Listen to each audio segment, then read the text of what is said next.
Tank Merkava memiliki kesempatan untuk direhabilitasi. Dalam video ini, kita akan membahas tentang tank Merkava Israel. Konten ini dibuat dengan hati-hati mengingat kejadian mengerikan baru-baru ini di Israel, di mana para pahlawan hari ini sayangnya belum menunjukkan kinerja yang baik. Kendati demikian, kita perlu memberitahukan pemirsa kita kebenaran, tak peduli betapa tidak menyenangkannya itu. Pada tahun 1970-an, Israel merasa perlu untuk mengembangkan tank tempur utama yang dapat memenuhi kebutuhan khusus mereka di medan perang. Pada masa itu, Israel berhadapan dengan ancaman dari negara-negara tetangga dan militan yang seringkali mengandalkan serangan cepat dan taktik gerilya. Selain itu, geografi Israel yang unik, terutama tanah gurun dan medan yang bergelombang, menuntut kendaraan tempur yang lebih fleksibel dan mudah dipindahkan. Pada saat itu, Israel mengandalkan tank-tank buatan asing, seperti Centurion buatan Inggris dan M48 Patton buatan Amerika Serikat. Namun, kedua tank ini tidak sepenuhnya memenuhi kebutuhan taktis IDF, terutama dalam hal perlindungan awak, mobilitas, dan kemampuan untuk beradaptasi dengan taktik yang sering berubah. Dalam pengembangannya, Merkava dimulai pada akhir 1960-an setelah Inggris menolak untuk menjual tank Kiev-Tyne Mk1 ke Israel. Israel merasa terkejut dan kecewa, dan pada akhirnya, pemerintah Israel memutuskan untuk mengembangkan tanknya sendiri. Pekerjaan pengembangan dimulai pada 1970 dan dipimpin oleh Israel Tal, seorang veteran perang dan seorang perwira tinggi di IDF yang memiliki pengalaman dalam taktik dan strategi militer. Tal sangat menyadari kebutuhan untuk merancang tank yang memenuhi persyaratan khusus IDF, seperti perlindungan awak, kemampuan untuk beroperasi di medan gurun, dan keandalan dalam pertempuran. Pada tahun 1979, tank pertama yang dikenal sebagai Merkava Mk1 mulai diproduksi. Tank ini mengusung desain yang sangat unik dibandingkan dengan tank-tank lain di dunia pada saat itu. Beberapa fitur utama dari Merkava Mk1 adalah mesin yang ditempatkan di bagian depan tank, yang memberikan perlindungan tambahan bagi awak. Kompartemen tempur berada di bagian tengah dan belakang, memberikan perlindungan yang lebih baik. Selain itu, Merkava Mk1 juga dilengkapi dengan ruang untuk membawa pasukan infanteri dan amunisi cadangan, menjadikannya kendaraan yang sangat serbaguna. Merkava Mk1 pertama kali digunakan dalam Perang Lebanon 1982, di mana tank ini menunjukkan kehandalannya meskipun ada beberapa kekurangan, terutama dalam hal perlindungan turret. Setelah Perang Lebanon 1982, pengembangan Merkava berlanjut dengan diluncurkannya Merkava Mk2 pada 1983. Merkava Mk2 merupakan hasil perbaikan dari desain awal, dengan penambahan perlindungan lebih baik di turret dan sisi tank. Perlindungan lapis baja ditingkatkan, dan mortir dipindahkan ke dalam turret untuk memungkinkan tembakan tanpa harus meninggalkan kendaraan. Selain itu, Merkava Mk2 juga dilengkapi dengan sistem balistik yang lebih canggih dan peningkatan dalam hal visibilitas untuk awak tank. Bobot Merkava Mk2 meningkat menjadi 60 ton, membuatnya lebih berat daripada pendahulunya, tetapi peningkatan dalam perlindungan dan daya tembak membuatnya lebih efektif di medan perang. Tank Merkava merupakan salah satu tank yang paling tidak biasa di dunia. Sebelum kejadian saat ini, tank ini dianggap oleh banyak ahli sebagai salah satu tank terbaik di dunia. Setidaknya menurut Badan Analisis Amerika yang berwenang, Forbes International, yang setiap tahun menghasilkan peringkat tank terbaik di dunia. Dalam beberapa tahun terakhir, Merkava hampir selalu berada di posisi terdepan, bahkan mengungguli Leopard Jerman dan T-90 Rusia. Mengapa tank ini belum membuktikan kemampuannya dalam Perang Arab-Israel saat ini? Mengapa IDF, Angkatan Pertahanan Israel, kehilangan 14 Merkava dalam 3 hari pertama pertempuran? Dalam video ini, kita akan mencoba untuk memahaminya. Sejak kemerdekaannya, Israel harus berjuang keras untuk mempertahankan perbatasannya dan melawan serangan teroris untuk bertahan hidup. Untuk itu, Israel memberikan perhatian besar pada pengembangan angkatan bersenjata dan kompleks industri militernya. Di antara senjata-senjata yang dimiliki IDF, tank Merkava memiliki tempat khusus. Dalam hal desain dan beberapa karakteristiknya, ini adalah kendaraan tempur yang sangat unik, yang tidak memiliki analog di antara tank tempur modern. Keistimewaan tank ini adalah pengembangannya yang disesuaikan dengan teater perang tertentu, serta penajamannya untuk taktik yang sering digunakan oleh tanker IDF sejak 1979. 4 modifikasi Merkava telah dibuat, yakni Mk1, MK2, MK3, dan MK4. Saat ini, pekerjaan sedang dilakukan untuk mengembangkan modifikasi berikutnya, yaitu Markava 5, yang akan menjadi kendaraan tempur generasi baru yang berbeda dari pendahulunya. Setelah menganalisis perang 6 hari dan kampanye militer lainnya, TAL menyimpulkan bahwa semua tank tempur utama yang ada pada saat itu tidak cocok untuk Angkatan Darat Israel. Diperlukan sebuah kendaraan baru dengan karakteristik yang paling sesuai dengan sifat teater operasi dan doktrin pertahanan Israel. Fokus utama pengembangan tank baru ini adalah daya tembak, kemampuan manuver, dan yang paling penting, perlindungan awak. Bahkan jika kendaraan tersebut terkena tembakan, awaknya harus tetap selamat. Fitur penting lainnya dari tank Markava adalah kekompakannya. Dimensi dan berat tank diatur semaksimal mungkin agar sesuai dengan standar transportasi rel di Israel, yang memudahkan pengangkutan kendaraan tersebut. Selain itu, medan gurun di Israel dapat menahan beban yang lebih berat daripada tanah di Ukraina, misalnya, dan tidak ada musim semi atau musim gugur yang mencair di Israel. Oleh karena itu, para perancang memiliki batasan yang lebih longgar dalam hal dimensi dan berat kendaraan yang dikembangkan. Saat ini, Markava adalah salah satu tank terberat dan bahkan mungkin yang terberat. Tank memang sangat rentan terhadap serangan frontal, sehingga para perancang berusaha mengurangi proyeksi frontalnya dan menempatkan sebagian besar kompartemen tempur di bagian belakang. Pada awal tahun 1979, kendaraan produksi pertama Markava MK1 mulai beroperasi dengan 250 unit. Modifikasi ini diperkirakan digunakan sejak saat itu, dan hingga kini 4 generasi kendaraan tempur telah diciptakan. Perbedaan utama antara Markava dan tank modern lainnya terletak pada tata letaknya. Mesin dan transmisi terletak di bagian depan tank, sementara kompartemen tempur menempati bagian tengah dan belakang. Di bagian belakang tank terdapat kompartemen pasukan yang dapat membawa prajurit infanteri yang terluka, amunisi tambahan, atau awak pengganti. Desain unik ini pada dasarnya mengubah Markava menjadi kendaraan serbaguna yang mampu berfungsi sebagai BMP, Vehicle Personnel Carrier, dan APC, Armor Personnel Carrier. Solusi non-standar lainnya adalah desain lubang tank dan menaranya yang dicetak dalam bentuk baju besi. Markava memiliki sudut kemiringan yang besar pada bagian depan. Kompartemen mesin digeser ke sisi kanan tank, sementara di sisi kiri terdapat kompartemen kontrol dengan kursi pengemudi. Meskipun terdapat 3 perangkat observasi, karena pergeseran kursi pengemudi ke kiri, pandangannya menjadi sangat terbatas. Ada juga partisi lapis baja antara kompartemen mesin dan kompartemen tempur. Pasokan bahan bakar terletak di bagian belakang ceruk, dengan saluran masuk udara di bagian depannya. Menara tank berbentuk baji, yang membantu meningkatkan jumlah pantulan saat mengenai bagian depan menara. Menara Markava memiliki lapisan baja berjarak dengan elemen perlindungan tambahan yang terletak di antara 2 dinding utama. Menara ini memiliki tempat duduk untuk 3 anggota awak, komandan tank, pemuat, dan penembak. Di bagian belakang tank terdapat kompartemen yang dapat menampung hingga 6 pasukan terjun payung dan 4 tandu dengan prajurit yang terluka atau amunisi tambahan. Namun, taktik penggunaan Markava sekarang tidak lagi menyediakan transportasi untuk pasukan terjun payung.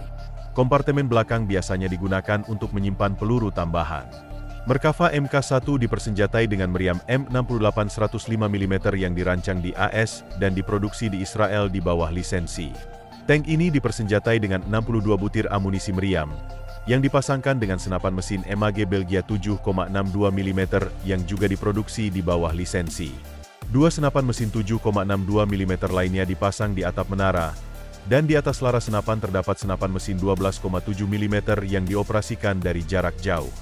Di turret juga dipasang mortir 60 mm dengan amunisi 30 butir. Mesinnya adalah AVDS 1790, mesin diesel turbocharged buatan Amerika. Transmisinya adalah CD86B, yang juga dibuat di AS dan dimodifikasi oleh spesialis lokal. Suspensi yang digunakan adalah tipe Christie, dengan pegas di setiap sisi dan 6 rol pendukung karet serta 5 rol pendukung trek yang semuanya terbuat dari logam. Lebar trek adalah 640 mm, dan berat Markava MK1 adalah 56 ton. Markava MK1 ikut serta dalam Perang Lebanon 1982, dan setelah perang tersebut, para desainer Israel menciptakan modifikasi Markava MK2 yang memperhitungkan pengalaman penggunaan tempur pertama. Pelindung turret diperkuat dengan perisai tambahan yang menggunakan pelindung gabungan. Perlindungan sisi juga ditingkatkan. Mortir dipindahkan ke dalam turret sehingga dapat ditembakkan tanpa meninggalkan kendaraan. Di turret, dipasang keranjang untuk berbagai peralatan yang juga berfungsi sebagai perlindungan tambahan terhadap muatan peluru. Tank ini juga menerima kalkulator balistik dan rangefinder yang lebih canggih, serta imager thermal. Bobot Markava Mk2 meningkat menjadi 60 ton. Markava Mk3 menerima perlindungan lapis baja tambahan di sisi dan turret, serta dipasang meriam 120 mm MG251 smoothbore yang lebih kuat. Muatan amunisi dikurangi menjadi 46 butir. Sensor laser dipasang untuk memperingatkan awak tentang bahaya tembakan rudal berpemandu. Modifikasi ini juga dilengkapi dengan sistem kontrol penembakan Matador. Bobot Markava Mk3 meningkat menjadi 65 ton. Markava Mk4 mulai beroperasi pada tahun 2004, dilengkapi dengan mesin diesel baru GD883 buatan General Dynamic yang menghasilkan 1.500 tenaga kuda dan transmisi Reng RK325 dengan kecepatan 5P. Bentuk turret yang dapat berputar mengalami perubahan signifikan karena konfigurasi baru modul lapis baja dan meriam. Lapisan baja utama turret juga diperkuat, dan loader kehilangan palka, sementara palka komandan menjadi lebih besar dan terbuka secara mekanis. Visibilitas untuk pengemudi mekanik juga ditingkatkan, dan tank ini kini dilengkapi dengan kamera video untuk pandangan belakang. Perlindungan bagian bawah bodi menjadi lebih andal. Komandan tank menerima situs panorama baru dengan imager thermal, sementara penglihatan penembak dipasang di atap tank. Markava Mk4 dilengkapi dengan senjata MG253 baru yang dapat menahan tekanan gas bubuk yang lebih tinggi. Di dalam turret terdapat pemuat otomatis yang dapat menampung 10 peluru, sementara amunisi sisanya terletak di buritan tank. Setelah Perang Lebanon Kedua pada tahun 2006, tank ini dilengkapi dengan sistem pertahanan aktif yang dikenal dengan nama Trophy.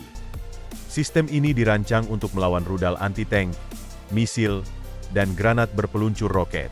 Sistem ini terdiri dari 4 radar yang mendeteksi amunisi yang terbang menuju kendaraan dan memberikan perintah untuk menembakkan muatan yang pada saat yang tepat meledak membentuk awan pecahan yang dapat menghancurkan peluru musuh atau melemahkan dampaknya.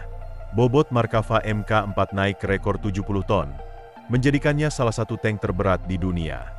Selama operasi tempur terakhir melawan militan Hizbullah, lebih dari 1.000 rudal anti-tank buatan Rusia ditembakkan ke Markava Mk4. Hanya 22 kendaraan, sebagian besar modifikasi lama, yang rusak, dan 5 tank hilang. Efektivitas sistem anti-tank portabel Rusia modern terhadap Markava hanya 0,5%. Saat ini, sistem pertahanan yang lebih canggih, seperti Trophy Mail, sedang dikembangkan. Biaya satu unit Markava Mk4 adalah sekitar 3,7 juta dolar AS. Tetapi, meskipun telah membuktikan kemampuannya dengan cemerlang pada tahun 2006, Markava belum menunjukkan kinerja yang optimal pada tahun 2023. Internet dipenuhi dengan video tank-tank yang terbakar, dan kami mengira ada 2 alasan utama untuk hal ini. Pertama, IDF mungkin telah lengah selama serangan. Banyak video yang menunjukkan Markava dalam keadaan rusak memperlihatkan bahwa peluncur sistem pertahanan aktif, Trophy, diselimuti. Meskipun jika berfungsi dengan baik, banyak kerugian yang menyakitkan bisa dihindari. Alasan kedua adalah taktik IDF yang sudah ketinggalan zaman, dengan menggunakan kendaraan lapis baja yang berdiri diam di satu tempat. Video menunjukkan Markava sebagai target yang mudah, di mana Hamas dapat memilih sudut yang nyaman untuk menyerang dengan rudal anti-tank. Setelah ledakan, tank tersebut hancur. Dalam video lain, sebuah pesawat nirawak menjatuhkan granat ke tank, yang menyebabkan ledakan besar. IDF tampaknya tidak menganalisis pengalaman pertempuran di Ukraina, dan tidak menyadari betapa pentingnya penggunaan pesawat nirawak.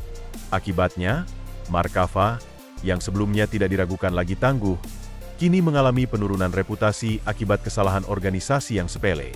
Kini, Siprus telah menolak untuk mentransfer tank T-80U buatan Rusia ke Israel sebagai ganti Markava, dengan alasan terkait kerusakan reputasi tank Israel setelah peristiwa di jalur Gaza. IDF menghadapi operasi darat yang sulit di jalur Gaza, di mana militer Israel sering ditembak dari berbagai arah, atau militan Hamas yang menggunakan terowongan bawah tanah tiba-tiba muncul, menyerang, dan segera bersembunyi dengan baik. Mari kita lihat apakah kesalahan yang terjadi pada hari-hari pertama pertempuran akan diperhitungkan, dan apakah Markava akan dapat merehabilitasi dirinya dari sudut pandang peralatan teknis. Secara teknis, Ia memiliki segala hal yang diperlukan untuk itu. Di sisi lain, tantangan bagi Markava bukan hanya masalah teknologi. Taktik modern dalam peperangan yang semakin mengandalkan pesawat nirawak, serangan dari segala arah, dan menggunakan senjata jarak jauh dengan presisi tinggi memberikan tekanan yang lebih besar pada sistem pertahanan tank, termasuk Markava. Dalam beberapa tahun terakhir, peran pesawat nirawak dalam peperangan telah berkembang pesat. Pesawat-pesawat ini dapat meluncurkan serangan yang sangat terkoordinasi dan tepat sasaran, mengincar titik lemah pada kendaraan lapis baja yang tidak terlindungi dengan baik. Ini jelas menjadi masalah bagi Markava, yang meskipun sangat baik dalam pertempuran darat konvensional, belum sepenuhnya siap menghadapi ancaman dari langit yang semakin berkembang. Taktik penggunaan pesawat nirawak yang semakin canggih dan efektif telah membuat banyak kendaraan lapis baja, termasuk Markava, menjadi lebih rentan terhadap serangan dari udara. Di berbagai medan perang seperti yang terlihat di Ukraina, serangan rudal atau peluru kendali jarak jauh dapat merusak bahkan menghancurkan tank yang sebelumnya tampak tidak terkalahkan. Salah satu faktor yang menyebabkan hal ini adalah ketidakmampuan tank untuk beradaptasi dengan cepat terhadap ancaman dari berbagai dimensi, seperti serangan udara dan pengintaian yang terus-menerus dilakukan oleh pesawat nirawak. Dengan semakin berkembangnya teknologi serangan dari udara dan penggunaan berbagai jenis rudal dan roket berpeluncur, taktik yang digunakan oleh IDF dan banyak pasukan lapis baja lainnya perlu segera dievaluasi dan diperbarui. Dalam banyak video yang beredar, kita bisa melihat Markava yang berdiri diam di satu tempat atau bergerak lambat, menjadi sasaran empuk bagi pasukan musuh yang cerdas dalam memilih posisi tembak. Meski sistem pertahanan aktif seperti Trophy sudah dipasang, efektivitasnya tidak bisa dipastikan ketika tank tidak bergerak atau terjebak di medan yang sulit diprediksi. Peristiwa seperti yang terjadi di Gaza atau di Lebanon menunjukkan bahwa meskipun Markava memiliki perlindungan lapis baja canggih dan sistem pertahanan aktif, kelengahan dalam taktik dan kurangnya pemahaman terhadap perkembangan taktik perang modern dapat menjadi faktor penentu. Di jalur Gaza, misalnya, militan Hamas menggunakan terowongan bawah tanah untuk mengecoh dan menyerang tank-tank Israel dengan cara yang tidak terduga. Tank yang biasanya menjadi simbol ketangguhan di medan perang kini menjadi sasaran serangan mendalam yang tak terjangkau oleh sebagian besar sistem pertahanan lapis baja. Selain itu, IDF juga perlu memperhatikan perkembangan yang terjadi di Ukraina, yang menjadi ajang pembelajaran penting dalam hal taktik dan penggunaan teknologi modern dalam pertempuran lapis baja. Ukraina, yang menghadapi ancaman langsung dari invasi Rusia, dengan cepat mengadaptasi taktik gerilya dan penggunaan senjata presisi tinggi, serta pesawat nirawak untuk menyerang titik lemah musuh. Di sisi lain, Israel tampaknya kurang memperhatikan aspek-aspek ini dan terjebak dalam pola taktik yang lebih konvensional dan statis. Kedepan, untuk mengembalikan reputasi dan efektivitas Markava, Israel mungkin perlu melakukan revisi besar terhadap doktrin pertempuran mereka. Ini bisa melibatkan penggunaan lebih banyak sistem pertahanan yang lebih canggih, memperbarui taktik tank agar lebih bergerak dinamis, serta lebih mengutamakan kesadaran situasional dengan memanfaatkan pesawat nirawak dan teknologi pengintaian. Selain itu, peningkatan dalam sistem komunikasi antar kendaraan lapis baja dan integrasi dengan sistem pertahanan udara bisa menjadi kunci untuk meningkatkan kemampuan bertahan di medan perang modern. Kedepannya, Israel mungkin juga perlu mengeksplorasi kemungkinan pengembangan sistem pertahanan aktif yang lebih responsif terhadap ancaman udara, mengingat pesawat nirawak dan rudal anti-tank menjadi semakin canggih dan lebih sulit untuk dihindari. Markava, yang sudah dikenal sebagai salah satu tank yang paling tangguh di dunia, tidak bisa hanya mengandalkan sistem pertahanan yang ada tanpa adanya evolusi berkelanjutan dalam hal teknologi dan taktik. Jika Israel ingin mempertahankan keunggulan teknologinya dalam pertempuran modern, mereka harus mampu mengadaptasi diri dengan lebih cepat terhadap ancaman baru dan lebih canggih. Namun, terlepas dari tantangan-tantangan yang dihadapinya, Markava tetap merupakan simbol ketangguhan dan kemampuan teknologi tinggi. Meskipun ada kerugian yang diderita dalam pertempuran-pertempuran tertentu, tank ini tetap menjadi salah satu kendaraan tempur terbaik yang pernah dibuat. Keberadaan sistem pertahanan aktif seperti Trophy dan kemampuan mobilitasnya yang luar biasa di medan gurun menjadi kekuatan yang tidak bisa dianggap remeh. Hal ini membuat Markava tetap menjadi pilihan utama bagi pasukan Israel dalam mempertahankan wilayah mereka dari ancaman luar. Dengan segala potensi dan tantangan yang ada, masih ada harapan bagi Markava untuk beradaptasi dan berkembang sesuai dengan kebutuhan zaman. Apakah ia akan bisa merehabilitasi reputasinya setelah insiden-insiden yang terjadi? Waktu yang akan menjawab. Tetapi dengan kemampuan teknis yang ada, Markava memiliki dasar yang kuat untuk bangkit kembali.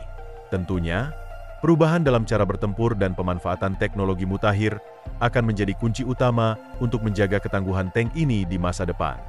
Jika Anda menikmati video ini dan ingin mengikuti lebih lanjut pembahasan tentang perkembangan senjata modern dan teknologi militer, jangan lupa untuk memberikan jempol sebagai penghargaan atas kerja keras kami.